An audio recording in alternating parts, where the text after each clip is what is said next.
अस्सलाम वालेकुम। जहांज़ेब अब्बासी एक नए यूट्यूब प्रोग्राम के साथ हाज़िर है। आज फिर सिविलियन का फ़ौजी अदालतों में ट्रायल के हवाले से केस जिसके ऊपर बात करेंगे।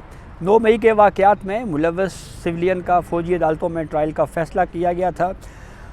सुप्रीम कोर्ट के एक लार्जर बेंच ने सिविलियन का फ़ौजी अदालतों में ट्रायल कलअदम करार दिया था। उस फैसले के ख़िलाफ़ इंट्रा कोर्ट अपीलों फ़ाइल हुई, जिस पे अब वज़ारत दिफ़ा के वकील ख्वाजा हारिस आर्ग्यूमेंट्स कर रहे हैं। इस केस में आज जहां पे कुलभूषण जाधव जो भारतीय जासूस हैं उसका तस्करा हुआ उस केस का, उसके ऊपर एक सवाल के जवाब में वज़ारत दिफ़ा के वकील ने ये मौक़िफ़ इख्तियार किया कि सुप्रीम कोर्ट के इस फैसले की वजह से कुलभूषण जाधव जैसे भारतीय जासूस और दीगर जासूसों का जो ट्रायल है वो भी नहीं हो पा रहा। इसके साथ साथ इस केस की समाअत के दौरान 13 हाईजैकिंग केस का भी हवाला दिया गया। गो के जब ये हवाला या जब ये मिसाल दी जा रही थी तो उस वक्त सुप्रीम कोर्ट के एक मोअज़्ज़ज़ जज जस्टिस जमाल खान मंदोखेल ने उन जज साहब को ये मिसाल बयान करने से एक तरह से रोकने की कोशिश की, लेकिन जज साहब ने अपनी बात कंटिन्यू रखी। उस केस का हुआ क्या था, वो मामला था क्या, ये भी खासा अहमियत का हामिल है। और आपको ये भी बताएंगे कि वो मामला सुप्रीम कोर्ट आया और सुप्रीम कोर्ट में साबित हुआ कि वो इल्ज़ाम ही झूठा था। तो इसके ऊपर भी तफसील में आपसे डिस्कस करते हैं कि आज की प्रोसीडिंग में हुआ क्या, और बिलखसूस इस ये नुक्ता नज़र के जो गैर मुल्की जासूस हैं अगर वो जासूसी करते हुए पकड़े जाएं तो उनका भी ट्रायल जो है वो नहीं हो सकता। ये इस आर्गूमेंट के हवाले से जब कोर्ट ने ये सवाल पूछा तो उस पर वज़ारत दिफ़ा के वकील ने उसका हाँ में जवाब दिया और ये कहा कि ये बात दुरुस्त है कि अब किसी का भी ट्रायल इस फ़ैसले की वजह से नहीं हो पा रहा। तो इसके ऊपर भी ज़रा तफसील से इस वीडियो में बात करेंगे। जब ये समाअत का आगाज़ हुआ तो वज़ारत दिफ़ा के वकील ख्वाजा हारिस ने कहा कि सुप्रीम कोर्ट ने अपने फ़ैसले में एमरजेंसी नाफिज करने के आर्टिकल 233 को गैर मौसर कर दिया है। फ़ौजी अदालतों के केस का इससे कोई ताल्लुक़ नहीं है और आर्टिकल 233 को आर्टिकल 8 की ज़ैली शिक 5 की तशरीह दुरुस्त साबित करने के लिए छेड़ा गया है। जस्टिस मोहम्मद अली मजहर ने कहा कि परवेज़ मुशर्रफ दौर में भी एमरजेंसी नाफिज की गई थी। एमरजेंसी के दौरान बुनियादी हकूक़ पर अदालतों से अमल दरामद नहीं हो सकता था। इस नुक्ते पर सुप्रीम कोर्ट के फ़ैसले मौजूद हैं कि अदालत अपना इख्तियार इस्तेमाल करवा सकती है या नहीं करवा सकती। जस्टिस अमीनुद्दीन खान ने कहा कि बुनियादी हकूक़ का अदालतों में दिफा हो सकता है, सिर्फ अमल दरारी मुअत्तल होती है। जस्टिस मुसरत अली ने कहा कि मौजूदा केस में मुल्ज़मान को फ़ौजी तहवील में लिया गया तो बुनियादी हकूक़ मुअत्तल नहीं थे। मुल्ज़मान को फ़ौजी तहवील में लिया गया तो उस वक्त एमरजेंसी नाफिज नहीं थी। वज़ारत दिफ़ा के वकील ने यहाँ पे जवाब दिया। उन्होंने कहा कि सुप्रीम कोर्ट के फ़ैसले में कहा गया है कि अमल दरामद रोकना बुनियादी हकूक़ मुअत्तल करने के बराबर है। कुलभूषण जाधव का जो मामला है वो इस तरह से डिस्कशन में आया कि जस्टिस मोहम्मद अली मजहर ने जो आर्मी एक्ट का सेक्शन है 21D उसको कलअदम करार देना है, जो पिछले फ़ैसले में कलअदम करार दिया गया था, उसका हवाला देते हुए कहा कि सुप्रीम कोर्ट ने मरकज़ी फ़ैसले में आर्मी एक्ट की शिक 2D को कलअदम करार दिया। आर्मी एक्ट की इस शिक को कलअदम करार देने से मजमूई असर इसका क्या होगा? क्या अब कुलभूषण जाधव जैसे मुल्क दुश्मन जासूस का केस मिलिट्री ट्रायल में चल सकता है? वज़ारत दिफ़ा के वकील ख्वाजा हारिस ने इस पर जवाब दिया। उन्होंने कहा कि सुप्रीम कोर्ट से फ़ैसले से मुल्क दुश्मन जासूस का भी मिलिट्री कोर्ट्स में ट्रायल नहीं चल सकता। यानी वज़ारत दिफ़ा का ये मौक़िफ़ है कि इस फ़ैसले की वजह से जो अगर कोई जासूस जो है वो अगर पकड़ा जाता है तो इस फ़ैसले की वजह से उसका भी मिलिट्री कोर्ट में ट्रायल नहीं हो सकता। जैसे जमाल खान मंदोखेल ने यहाँ पे एक बात कही। उन्होंने कहा कि आप जो प्रोसिक्यूशन का जो आपका निज़ाम है आप उसको स्ट्रॉन्ग करें, आप इस्तिगासा के निज़ाम को स्ट्रॉन्ग करें, एविडेंस इतने मजबूत होने चाहिए, ATC अदालतें इतनी मजबूत होनी चाहिए कि वहाँ पे जो है वो ट्रायल चल सकता है। जस्टिस हसन नज़र रिजवी ने यहाँ पे GHQ हमले का हवाला दिया और कहा कि एक GHQ पे एक हमला हुआ था जिसमें शहादतें भी हुई। कराची में एक दहशतगर्दी की कार्रवाई में कोरियन तैयारे को तबाह किया गया, वहाँ पे शहादतें हुई। त्यारा साजिश केस में एक आर्मी चीफ बैरून मुल्क दौरे पे थे, उनको जहाज़ को हाईजैक करने की कोशिश की गई। इन वाक़यात में फ़ौजी तनसीबात पर हमले हुए, शहादतें हुई। क्या ये तमाम मुकदमात जो है वो मिलिट्री कोर्ट्स में चलाए गए या किस के फोरम के ऊपर चलाए गए।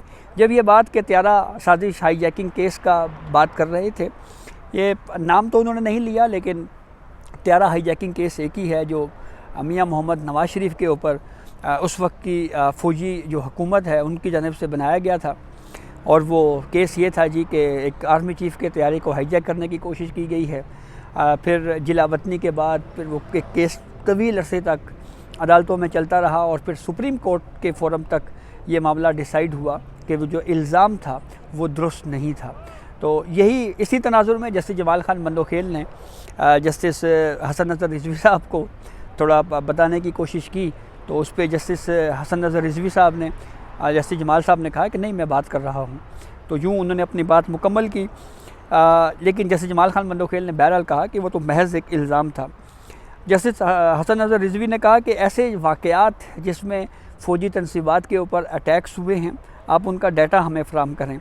जस्टिस मुसर्रत इलाही ने कहा कि मिलिट्री कोर्ट्स में जो ट्रायल है उसके वजूद का सवाल नहीं है, सवाल जो है वो इख्तियार समात का है। कौन सा केस मिलिट्री कोर्ट में चलेगा, कौन सा नहीं चलेगा, ये तफरीक कैसे की जाती है। जस्टिस नईम अख्तर अफ़गान ने कहा कि आप सवालात से भरी हुई एक बास्केट लेकर जा रहे हैं, इसमें एक सवाल मेरा भी ऐड कर लें। 9 मई वाक़यात में 103 मुल्ज़िमान के ख़िलाफ़ मिलिट्री कोर्ट्स में केस चला, बाकी केसेस इंसदाद दहशतगर्दी की अदालतों में चल रहे हैं।